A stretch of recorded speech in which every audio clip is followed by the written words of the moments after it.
دیکھو فلاں جگہ ایک مسلمان پکڑ لیا اور کھمبے سے باندھ کر کے لاٹھیوں سے مار مار کر کے اسے قتل کر دیا، موب لنچنگ کیا.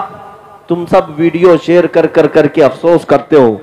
میرے عزیزو، ان ظالم کتوں کو یہ پتہ نہیں کہ ایک نوجوان مسلمان کو اگر تم قتل کر کے پورے اسلام کے متعلق اگر خواب دیکھ رہے ہو کہ ختم ہو جائے گا، ایسا نہیں ہو سکتا، ایسا نہیں ہو سکتا. اور یہ بات بھی میں آپ کو بتا دوں کہ ہمیشہ کتے جھنڈ میں ہی مقابلہ کرتے. کیا بات ہے، یہ بھی تمہارے لیے فخر کی بات ہے. ہمیشہ کربلا کے اس میدان میں کیا ہوا؟ ایک طرف اہل بیت کا مختصر قافلہ، لیکن یزیدی کتے 22,000 کے لشکر میں آئے تھے. اور نعرے تکبیر، نعرے رسالت، نعرے غوثیت، نبی اعلی حضرت. کہتے ہو ہمارے پاس یہ طاقت نہیں، ہمارے پاس وہ طاقت نہیں، دولت نہیں، سیاست نہیں، قیادت نہیں، کب تک رو؟ لیکن مکہ سے مدینے جانے کے وقت یہ اعلان کر کے جا رہے تھے مکہ بھی فتح کریں گے، ایران بھی فتح کریں گے، روم بھی فتح کریں گے. سبحان اللہ. نعرے تکبیر اور نعرے رسالت، مسلک اعلی حضرت. دنیا کی 2 سپر پاور طاقتوں کو اگر کسی نے دھول چھٹایا، اس زمانے کی 2 سپر پاور طاقتیں جس کو قیصر و کسرا کہتے. قیصر روم کے بادشاہ کو، کسرا ایران کے بادشاہ کو. اس زمانے کے یہ امریکہ اور رشیا کے برابر تھے، سپر پاور طاقتیں.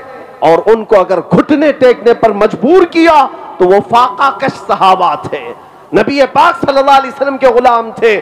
وہ اس طرح کے بہت بڑے بڑے لشکر لے کر فتح نہیں کیے، بلکہ جس علاقے میں بھی گئے عشق مصطفیٰ کی خوشبو سے انہوں نے فتح کیا. سبحان اللہ. وہ غلامی آج چاہیے. حضور پاک صلی اللہ علیہ وسلم کے قدموں میں عزت ڈھونڈو. قرآن کہتا ہے ان کنتم تحبون اللہ فاتبعونی یحببکم اللہ. اللہ فرماتا ہے رسول آپ فرما دیں، قل ان کنتم. اللہ فرماتا ہے اپنے رسول سے، اے رسول آپ فرما دیں کہ اگر تم یہ چاہتے ہو کہ اللہ کے محبوب بن جاؤ، اللہ کے محبوب بن جاؤ، تو رسول کی پیروی کرو، اللہ خود تم سے محبت کرے گا. سبحان اللہ، سبحان اللہ. کیا اللہ نے قرآن میں یہی راستہ بتایا، اور ہمیں بریلی کے امام نے بھی یہی سمجھایا، ابا خدا خدا کا یہی ہے در، واہ نہیں اور کوئی مفر مکر، جو وہاں سے ہو یہیں آ کے ہو، جو یہاں نہیں تو وہاں نہیں. سبحان اللہ، سبحان اللہ. زندہ باد، زندہ باد. میرے عزیزوں، اس نقطے کو آج تمہیں سمجھنے کی ضرورت ہے. میں ان بچوں کو کبھی دیکھتا ہوں جن کو آج اس ظالم دنیا نے انٹرنیٹ کے نشے میں ایسا ایڈکٹ بنا دیا ہے کہ یہ دن رات ٹک ٹاک کے مجروں پر مشغول ہیں. ہاں، انہیں ایسا لگتا ہے فیس بک ہی پوری دنیا ہے، انسٹاگرام ہی پوری دنیا ہے. نہیں، جب ان ہاتھوں میں تاش کے پتے آئے، شراب کی بوتلیں آئی، اور بے حیائی کے نغمے تمہاری زبانوں پر آئے، اور تمہاری آنکھیں اخلاق سوز حرکتیں دیکھنے پر مجبور ہو گئی، تبھی تو یہ تمام رحمتیں ہم سے دور ہوئی، تبھی تو یہ مدد اور نصرت اللہ کی ہم سے دور ہوئی. نبی پاک صلی اللہ تعالیٰ علیہ وسلم کے جو غلام ہیں، وہ اگر 313 بھی ہو تو اللہ تعالیٰ ان کی مدد کے لیے فرشتے اتارتا. آج بھی تم اگر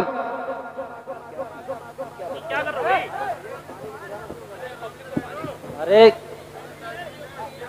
کیا کر رہے ہو تحصیل بھائی؟ محفل رسول کا ادب آپ نہیں جانتے. میں نے سب سے پہلے تو نوٹ لانے سے بھی منع کیا. کیا اتنی پیاس لگی آپ کو؟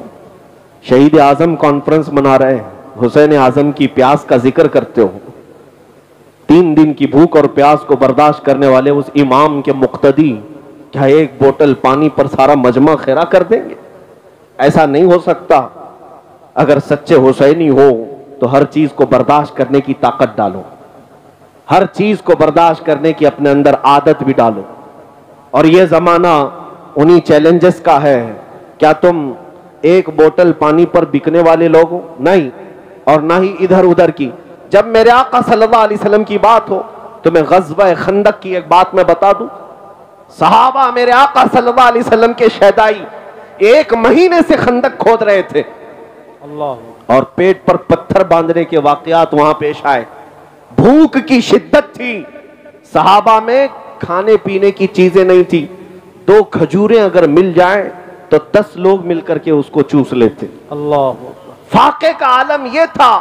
لیکن جو کفار و مشرکین مقابلے میں آئے تھے ان کی تعداد 10,000 سے زیادہ, اور ان کے ہاں اونٹ اور بڑے بڑے جانور ذبح کر کے پکائے جا رہے تھے, اور ان کے کھانے کی خوشبو ادھر بھی آ رہی تھی صحابہ کو بھی.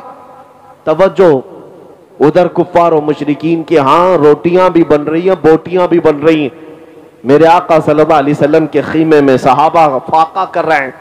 لیکن تاریخ کا ایک ورق بھی مجھے دکھا دو, ایک لائن دکھا دو کہ رات کا وقت ہوا, میرے آقا سو رہے ہوں اور ایک صحابی بھی کھڑا ہو کر کے یہ سوچتا ہو کہ جاؤں ان کے خیمے میں سے 2 بوٹیاں لے آؤں یا 1 روٹی لے آؤں.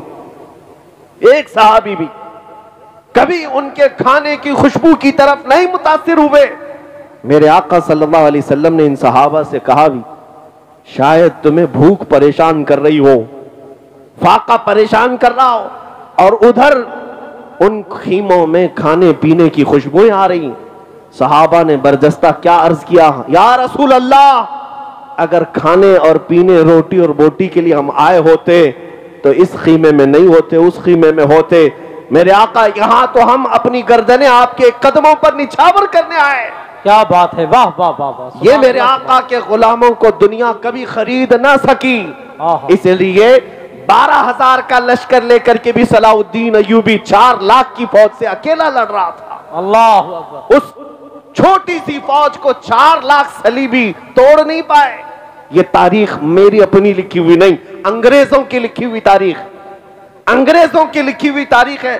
صلاح الدین ایوبی ایک ایسا جرنیل تھا جس کے پاس صرف 12,000 کا لشکر تھا ایک بار, اور میدان میں جب وہ اترا تو اس کے مقابل میں سارا یورپ اتر آیا تھا 4 لاکھ کی فوج لے کر. صلاح الدین ایوبی نے اپنے فوج سے یہ پوچھا بھی تھا کہ ہم ان کے مقابلے میں اترے یا نہیں اترے. تعداد ہماری صرف 12,000 ہے, 4 لاکھ کی فوج لے کر آئے. جانتے ہو صلاح الدین ایوبی کی جو فوج تھی وہ عاشقان مصطفیٰ کی فوج تھی. عرض کیا آپ نے سپہ سالار سے, صلاح الدین ایوبی سے, اے ہمارے سپہ سالار, رسول پاک صلی اللہ علیہ وسلم کے صحابہ جب غزوات میں جاتے تھے تو کیا تعداد دیکھتے تھے؟ اگر وہ تعداد دیکھتے تھے تو ہم بھی دیکھیں گے. اگر رسول اللہ کے صحابہ تعداد نہیں دیکھتے تو آج ہم بھی تعداد نہیں دیکھیں گے, اس لیے کہ ہمارا یقین ہے تعداد مدد نہیں کرتی, اللہ مدد کرتا. سبحان اللہ, سبحان اللہ. اور پھر صلاح الدین ایوبی نے تاریخ میں یہ بات رقم کر دی, وہ 12,000 کی فوج نے 4 لاکھ کے چھتڑے اڑا دیے تھے. یہ تاریخ بھی انگریزوں نے لکھی ہے, انگریزوں نے لکھی ہے کہ 12,000 کا مقابلہ نہیں کر سکی وہ قوم. اب میں آپ کو یہ بات بتا دوں, اس ظالم دنیا کو پتا ہے کہ تمہارے ساتھ ہاتھ بہاتھ مقابلہ مشکل ہے, اس لیے تمہارے ساتھ دوسری جنگ لڑی جاتی ہے. وہ جنگ یہی نشہ والی جنگ ہے جو تمہارے گھروں تک پہنچا دی جاتی ہے, تمہیں نشہ کا ایڈکٹ بنا دیا جاتا ہے, انٹرنیٹ کی دنیا میں تمہیں آوارہ بنا دیا جائے. کوئی ایک بھی جوان ایسا نہ ہو جو میرے آقا کے اخلاق کے لیے غیرت مند ہو. یہ دنیا ہی چاہتی. اقبال نے 100 سال پہلے کہا تھا, یہ فاقہ کش موت سے ڈرتا نہیں ذرا. یورپ یہی کہتا ہے, انگریز یہی کہتے, یہودی یہی کہتے. ان کا حال تو دیکھو, ان کو کاٹو مارو قتل کرو پھر بھی یہ جمع ہوتے. کئی مرتبہ ان کو توڑا گیا, تباہ کیا گیا, لیکن ان کی اذانیں ابھی بھی بند نہیں ہوئی, ان کے ممبروں سے خطبے ابھی بھی ختم نہیں ہوئے. جینوسائیڈ ایک ورڈ ہے, جینوسائیڈ, جا کر چیک کر کے دیکھ لینا.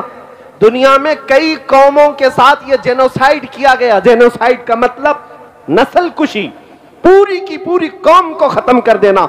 افریقہ میں کئی ایسے دھرم ختم ہو گئے, ان کی پوری قوم کو ختم کیا گیا. اور اسلام اور مسلمانوں کی جینوسائیڈ کے لیے, نسل کشی کے لیے ایک بار نہیں 70 بار سے زیادہ کوششیں ہوئی. اس پورے دور میں بڑی بڑی طاقتیں لگ کر کے کوشش کی ہیں. بغداد کو توڑ کر کے رکھ دیا تھا, مسلمانوں کی کھوپڑیوں سے مینار بنا دیا.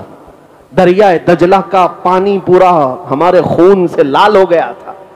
طرابلس کو, مراکش کو, لیبیا کو, مصر کو, تونس کو اور کرتبہ کو, آپ دیکھیں اسپین کی وادیوں کو,